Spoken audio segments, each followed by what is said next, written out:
Number 10, Knockdown. Deal 10 damage, the enemy takes double damage from other players this turn. On upgrade, this deals 14 damage, and the enemy takes triple damage from other players this turn. So Knockdown's one of those cards that I don't actually think is really that bad. I actually think it's really good. It has a really, really good upgrade. I just can't get over the energy cost. It being 3 energy is a lot, which makes it really hard to play consistently. The reason I put it here on this list is because I feel like flanking can do this, but more easily, especially if you can just burst it. Number 9, Rally.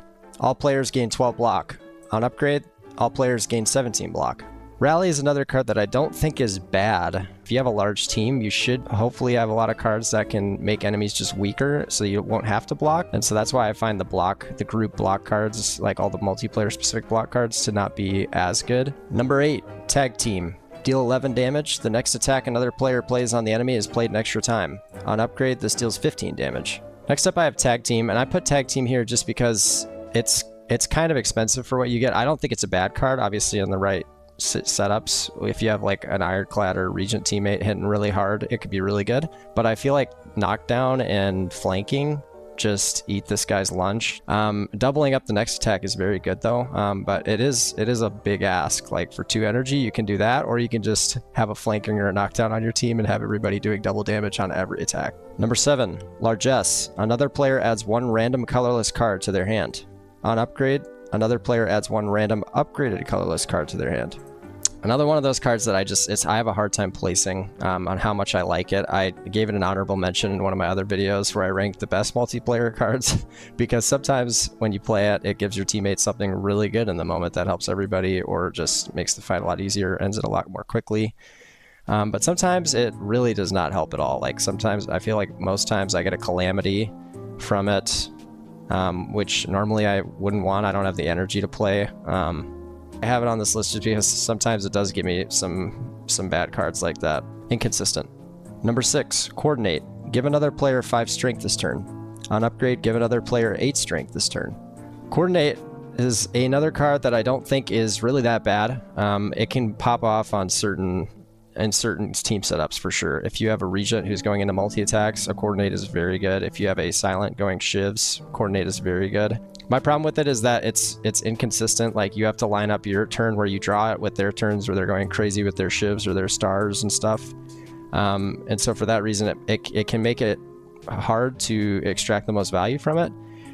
That said, it also doesn't, like, I don't know how valuable I feel like it is on teams that aren't doing a lot of multi-attacks. Like that extra 8 strength on somebody who's just hitting somebody really hard one time is nice, but it doesn't feel like it's worth the 1 energy to me most of the time, unless I have a really bad hand with nothing else in there. So that's kind of my thoughts on Coordinate.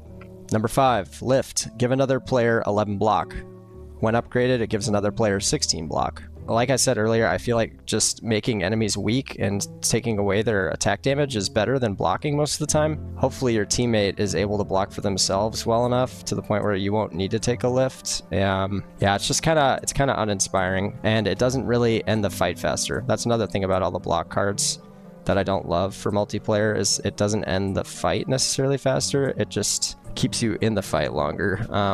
Which I think is better accomplished via the strength sapping cards and the weaken cards, like I said earlier. So number 4, Demonic Shield. Lose 1 HP, give another player block equal to your block. Exhaust. When upgraded, it loses the exhaust keyword.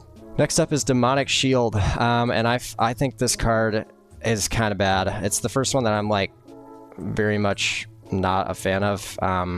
Just because I feel like the Ironclad is one of the characters in the game that has the hardest time blocking, and so the fact that they gave him a card that lets you duplicate your block onto somebody else when you're taking damage most of the time, I just don't find that inspiring, even though it is free. Often I find that Ironclads who really spec into the block stuff aren't outputting that much damage simultaneously. They're kind of just block merchants. It just doesn't feel like it does that much unless you spec fully into the block synergies, but I think the block synergies on Ironclad are not great. Like I'd rather him just trying to be ending the fight quicker than blocking for me. Number 3, Intercept. Gain 9 block, redirect all incoming attacks that would be dealt to another player this turn to you. On upgrade, you gain 13 block. Intercept is another card that I also think is just kind of bad. Doubling the damage coming at you is not super fun unless you're like blocking like crazy very consistently. Number 2, Tank. Take double damage from enemies. Allies take half damage from enemies. And on an upgrade, the energy cost goes to 0. Tank is another card that I often find does a lot more damage to me and to the team in general because I'm dying than good.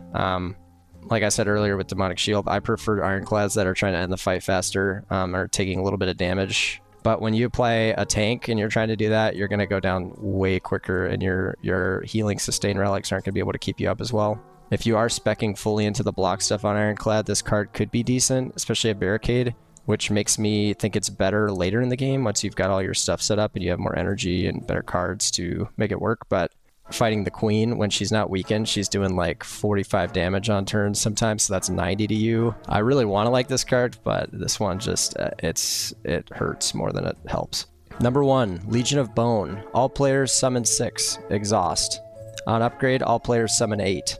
This is a card that I really wanted to like. The way I think of it is it's essentially 6 barricaded block, so they have 6 extra block that just stays there until it's gone. Unless, of course, you're playing with another Necrobinder, this card becomes 2 or 3 times better. But if you're playing Necrobinder and you're summoning more Osties, you can't control them all with one of your unleashes. You only control the one that you have. You can't summon more for other people with your other summon cards. It's just like 6 barricaded block they get one time, and it costs 2 energy, which just seems really bad because you have a starter card that upgrades to give you 7 summon for 1 energy. Probably better off just taking a Glimpse Beyond so that you can shuffle back to your bodyguard and play that again for 14 summon if it's upgraded, instead of playing this for 2 energy and getting 8 up summon if it's upgraded. So just kind of an uninspiring and bad card. If you're curious to know what I think are the best multiplayer cards in the game, I've already made a top 10 video for that. If you made it this far in the video, I appreciate you for watching. Hope to catch you in the next one. See ya. Peace.